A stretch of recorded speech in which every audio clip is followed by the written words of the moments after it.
सोचो, जब दुनिया अभी बिल्कुल इब्तिदा में थी, ना शहर थे, ना किताबें, ना तारीख के महफूज रिकॉर्ड। इंसान ज़मीन पर मौजूद था, लेकिन उसकी सोच अभी ज़मीन से ऊपर नहीं उठती थी। और फिर अल्लाह ने इंसानी तारीख में एक ऐसी शख्सियत भेजी जो ना सिर्फ नबी थे बल्कि फ़िक्र के पहले रहनुमा थे, हज़रत इदरीस अलैहिस्सलाम। कुरान उनका जिक्र सरसरी नहीं करता बल्कि उन्हें एक ख़ास मुकाम देता है। वो सादिक थे और नबी थे, यानी वो सिर्फ सच बोलने वाले नहीं थे, वो सच पर कायम रहने वाले थे। हज़रत इदरीस अलैहिस्सलाम आदम अलैहिस्सलाम के बाद उन अम्बिया में से थे जिनके ज़रिए अल्लाह ने इंसान को सोच कर नया ज़ाविया अता किया। रवायत के मुताबिक हज़रत इदरीस अलैहिस्सलाम उन अवलीन इंसानों में शामिल थे जिन्हें लिखने का इल्म दिया गया, कलम की पहचान मिली, हिसाब और तरतीब की समझ अता हुई। ये कोई मामूली बात नहीं थी, क्योंकि लिखना सिर्फ लफ्ज़ों को कागज़ पर उतारना नहीं होता।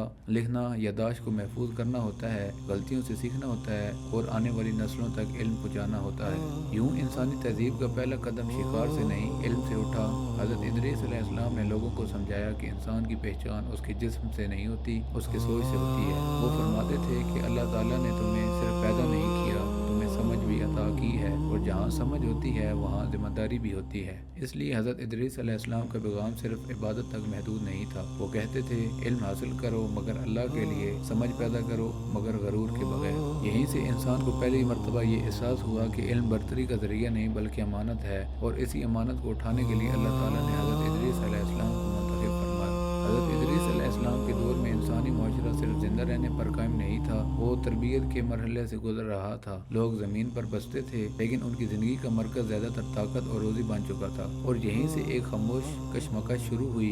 एक तरफ इल्म था जो सोच को रोशन करता है, और दूसरी तरफ रवायत और ताकत जो अक्सर सोच को महदूद कर देती है। हज़रत इदरीस अलैहिस्सलाम ने सिर्फ नमाज और दुआ के लिए तालीम नहीं दी, उन्होंने ज़िंदगी का नज़्म सिखाया। वो फरमाते थे कि इंसान की ज़िंदगी सिर्फ फ़र्द की इबादत से मुकम्मल नहीं होती, बल्कि उस वक्त मुकम्मल होती है जब पूरा मुआशरा अल्लाह ताला के असूलों पर चलने लगे। रवायत में आता है कि हज़रत इदरीस अलैहिस्सलाम ने लोगों को वक्त की कदर सिखाई, काम को तरतीब देना सिखाया, मेहनत को इज़्ज़त दी और हलाल रोज़ी की अहमियत वाज़ह की। कपड़े सीना, मेहनत की कदर करना और रिज़्क़ को दयानतदारी से कमाना, ये सब सिर्फ माशरती आदतें नहीं थी, ये इखलाकी असूल थे। लेकिन हर इल्म, हर ज़हन कबूल नहीं करता। कुछ लोगों ने पैगाम सुना, समझा और अपनी ज़िंदगियाँ बदल लीं, और कुछ ने कहा, हम अपनी पुरानी रवायात क्यों छोड़ें, हम पहले भी इसी तरह जी रहे थे। यही वो लम्हा था जब इल्म और जहालत का फ़र्क सिर्फ लफ्ज़ों में नहीं, सोच में नुमायाँ हुआ। हज़रत इदरीस अलैहिस्सलाम ने कभी ज़बरदस्ती नहीं की, उन्होंने ताकत के मुकाबले में हिकमत को इख्तियार किया। वो जानते थे कि जो इल्म दबाव से दिया जाए वो सिर्फ इताअत पैदा करता है, फ़हम नहीं। इसलिए वो लोगों को सवाल करना सिखाते थे, सोचने की दावत देते थे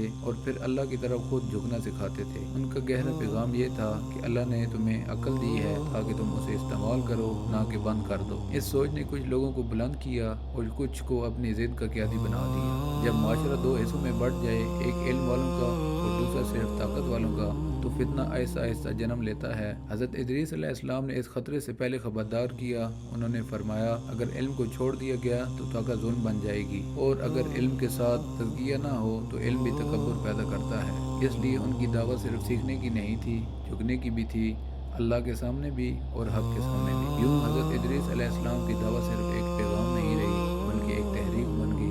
ऐसी तहरीक जो इंसान को याद दिलाती थी कि असल मुकाबला दूसरों से नहीं, अपने नफ्स से होता है। हज़रत इदरीस अलैहिस्सलाम इल्म, अमल और तकवा का एक मुकम्मल नमूना थे। उनकी ज़िंदगी हमें याद दिलाती है कि हर दौर में चाहे दुनिया कितनी ही तरक्की क्यों ना कर ले, अगर इल्म के साथ इखलाकी और बंदगी ना हो तो तरक्की सिर्फ शोर होती है, नूर नहीं। और शायद इसीलिए कुरान हज़रत इदरीस अलैहिस्सलाम का जिक्र तफसील से नहीं, इशारे से करता है, क्योंकि कुछ शख्सियात अल्फाज से नहीं, अपने मकाम से पहचानी जाती हैं, और हज़रत इदरीस अलैहिस्सलाम उनमें से एक थे।